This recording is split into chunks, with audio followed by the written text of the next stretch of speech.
1,000-pound sisters star speaks up after fans voiced health worries. Fans expressed concern for Tammy Slaton when she posted a video of herself with a damaged chin. However, she has finally spoken out about the injury's cause. Tammy Slaton, star of the 1,000-pound sisters, has spoken out after fans expressed worries about her health after seeing a recent TikTok video. A dark bruise on Tammy's chin was visible in the video, which she shot in a car with her fiancé. This seemed to worry a few of her followers.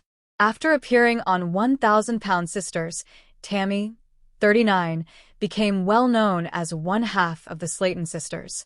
The two flaunted their lives while trying to get better and reduce weight with her sister, Amy. Amy has down 176 pounds since they started losing weight, and Tammy has shed an astounding 765 pounds. Fans continue to worry for Tammy's health in spite of this amazing accomplishment. Tammy was seen laughing and singing along to Footloose while sitting in a car with her fiancé, Andrea Dalton, in the TikTok video that was uploaded last week and featured the bruise. Concern was immediately expressed by fans, with one TikTok user remarking, "Are you okay? What took place with your chin?"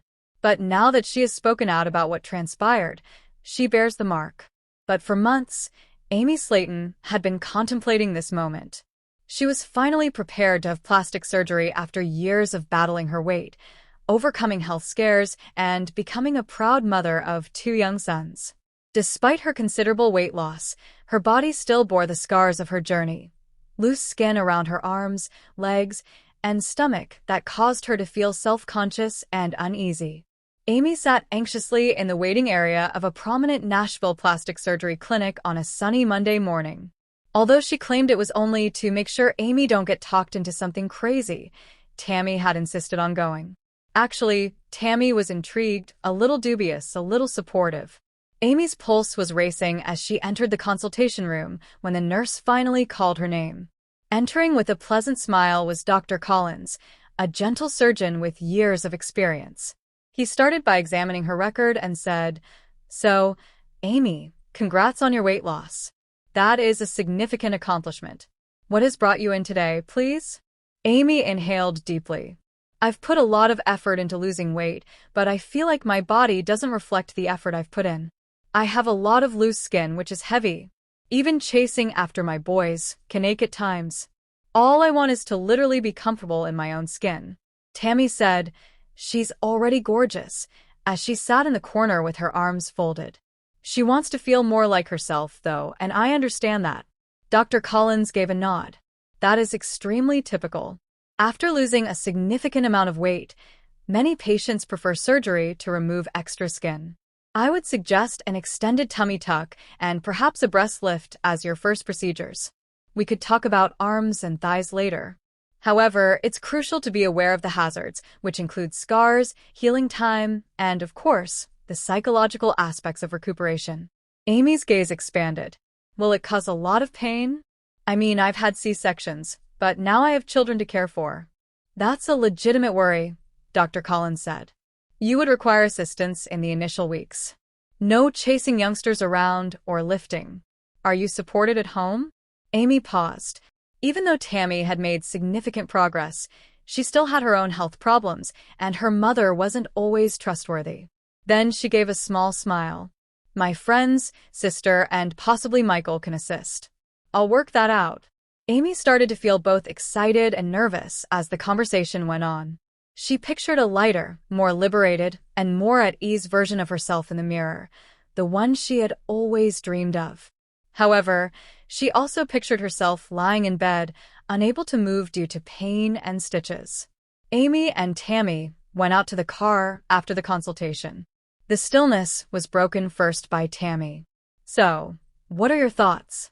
Will you follow through on it?" Amy glanced at her sister before turning to face the skyline of Nashville. "Yes, I believe. I've experienced worse. This is about feeling like myself again, not about vanity. I can get through this if I can manage to be 400 pounds and yet raise my children." Tammy grinned. "Well, I'll be right there with you if you do it. But not during surgery. No one wants to cut me open." After years of ups and downs, they both laughed, the kind of laugh that only sisters could have. Amy felt hopeful for the first time in a long time, even though she knew that this was only the start of a new chapter in her path. "This time, it's really for me," she said to herself as she secured her seatbelt. But having a house that felt like her own was something Amy Slaton had always envisioned. Though it was filled with memories, the small space she shared with her boys, Glenn and Gage, was beginning to feel cramped. The kitchen was small, there were toys all over the place, and if family visited, it seemed like they were all crammed into a shoebox. Amy sipped sweet tea on the porch swing one bright afternoon as the boys played in the yard. Tammy came rolling out to her side. "Sis, what are you thinking about?" Tammy inquired, observing Amy's contemplative expression. Amy brushed her hair out of her face and grinned. "Tammy, I've been thinking. Perhaps it's time for me to purchase a new home. A larger one that has room for the boys to mature." Tammy's gaze expanded. "A new residence? That's a significant step, girl." Amy nodded, her resolve strengthening. "I understand. However, I want to provide my children with the kind of home we never had as children. A large backyard, possibly with a swimming pool. A location where they can invite their pals without feeling ashamed." Amy called a real estate agent the very following week. She took her first house tour while being filmed.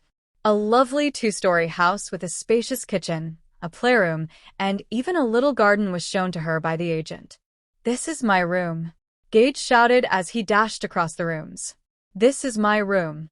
In Amy's arms, Glenn burst out laughing and chattering joyfully. Amy, however, scowled at the steep stairs. "Y'all, I don't know," she murmured. "Neither Tammy nor I are going to get along on these stairs. We require a vehicle that is more portable."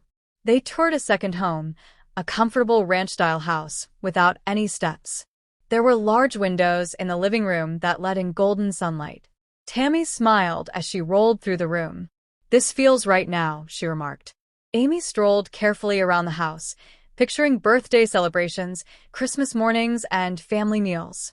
She could already picture Tammy sitting on the couch laughing with the boys while they played with their toys and her cooking in the kitchen. Amy's heart skipped a beat as they entered the backyard. There was a little garden area and a swing set. She muttered, This is it." But that night, doubts began to creep in. Amy sat at her table, fretting over the cost. Would she be able to pay the bills herself?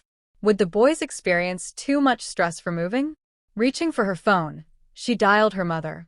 Her mother said softly, "You've worked so hard to change your life, baby girl. Do not be afraid to move forward. For you and the children, that house is more than simply a location. It's a future." Amy made an offer the next day. She received the keys and signed the documents a few weeks later. She entered her new house with tears in her eyes, her boys at her side, and Tammy rolling in after her. Amy addressed the cameras, saying, "This house is more than just wood and bricks. It's hope. It's family. For every one of us, it's a fresh start." Wiping at her own eyes, Tammy grinned. "Let's start it off with a Netflix marathon and some fried chicken." The future seemed open to Amy for the first time in a long time, as everyone laughed. But even though Tammy Slaton had drastically reduced her weight, she still required daily support despite her amazing accomplishment. To aid with her medicine, mobility, and to ensure she stayed on course, her doctors advised her to engage a professional nurse. Always the protective sister, Amy organized a number of interviews in their living room. There was a lot of anxious tension on the day of the interviews. Tammy appeared doubtful of the entire procedure as she reclined with her arms folded in her recliner. She whispered to herself, "I don't need any stranger bossing me around." Amy glared at her sister while balancing her 2 little boys. "You do require assistance, Tammy. I can't be here all the time, you know. We need to locate someone who will truly listen to you and who understands you." Michelle, a young nurse with a bright grin and a clean uniform, was the first to enter the room. She talked about her years of working with bariatric patients and how she enjoyed assisting others in achieving their objectives. But Tammy gave a big eye roll when she recommended that she start a food journal and get up at 7 a.m. every day. Amy buried her face in her hands when she murmured, "Girl, you lost me at 7 a.m. A kind and soft-spoken middle-aged man named Richard followed. He has experience working in rehab facilities and even lightened the mood with a few cheesy jokes. Amy was astonished when Tammy really laughed at one of his jokes. However, Tammy's expression darkened when Richard began to explain his stringent, no junk food in the house rule. The interview ended abruptly when she said, "You ain't talking my snacks, mister." Both sisters were worn out by the third contender. This one was Jasmine, a woman from Kentucky who immediately clicked with Tammy since they both like country music and gossip. Instead of giving a lecture, Jasmine asked Tammy how she imagined being cared for. Her tone was kind and patient. Tammy softened and acknowledged that she needed a partner who valued her individuality, but also had the strength to correct her when she became obstinate. "That's exactly the balance I try to keep with all my patients," Jasmine remarked, nodding. The video. Amy noticed a glimmer of hope in her sister's eyes that she hadn't noticed throughout the day.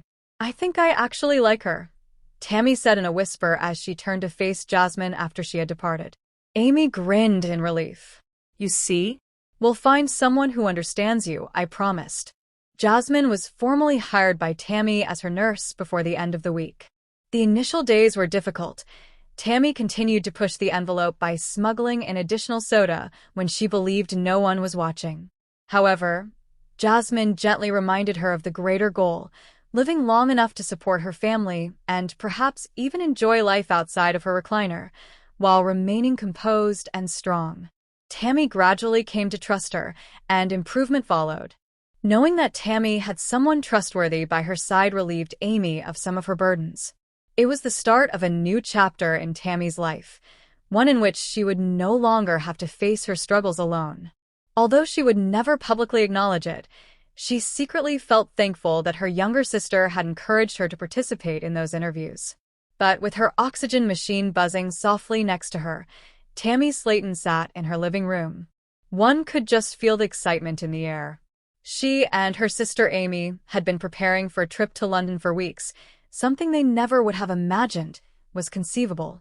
As she browsed through her phone's travel recordings, Amy remarked, "I still can't believe we're doing this." As if they already knew where their mother was heading, her two little boys rushed about the house, making airplane noises. "You're finally getting to travel abroad, Tammy. You've always expressed a desire to meet Big Ben." Tammy adjusted her glasses and laughed. "Indeed, along with the London Eye. I would like to ride that enormous Ferris wheel. But we need to get ready, girl.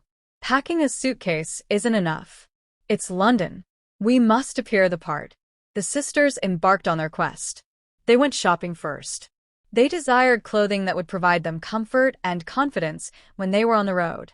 For fun, Amy chose a Union Jack t-shirt and a couple of adorable outfits. To everyone's astonishment, Tammy wore a wide-brimmed hat and a chic coat. She smirked and said, "I'm going to look classy if I'm going to London." The logistics followed. It was difficult for Tammy to travel abroad since she needed medical equipment. A comprehensive checklist, including oxygen supplies, prescriptions, mobility assistance, and an emergency plan, was provided by their physician. Amy made sure that every detail was covered because she took the responsibility seriously. One evening, as they sat at the dining table with papers all over the place, Amy confidently declared, "I already called the airline. Everything will be prepared, including wheelchair accessibility, additional seating, and even assistance at customs." Tammy started to cry a little. "Sis, you always had my back. Without you, I couldn't accomplish this." The sisters got comfortable with what they would need to carry as the departure date approached, and they practiced walking with their packs. Their brother, Chris, made fun of them the entire time.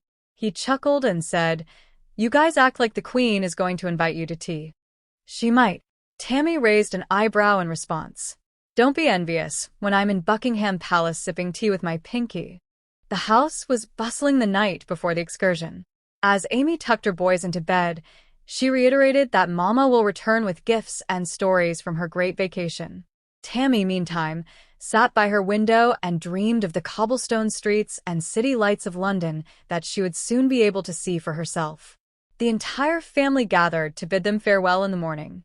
It was evidence of their progress, not merely a journey. Neither sister ever anticipated reaching this milestone, which involved battling their health and traveling abroad. We're really doing it, Tammy muttered to Amy as they climbed onto the aircraft. Sis, we're heading to London. Squeezing her sister's hand, Amy smiled. This is only the start. No dream was too large when they had each other, as the Slaton sisters demonstrated once more as they ascended to the skies, ready to discover a new world hand in hand. Greetings and welcome to my channel, dear viewers. I hope you're having a great day. I'm Mina. Please remember to subscribe to the channel if you enjoy.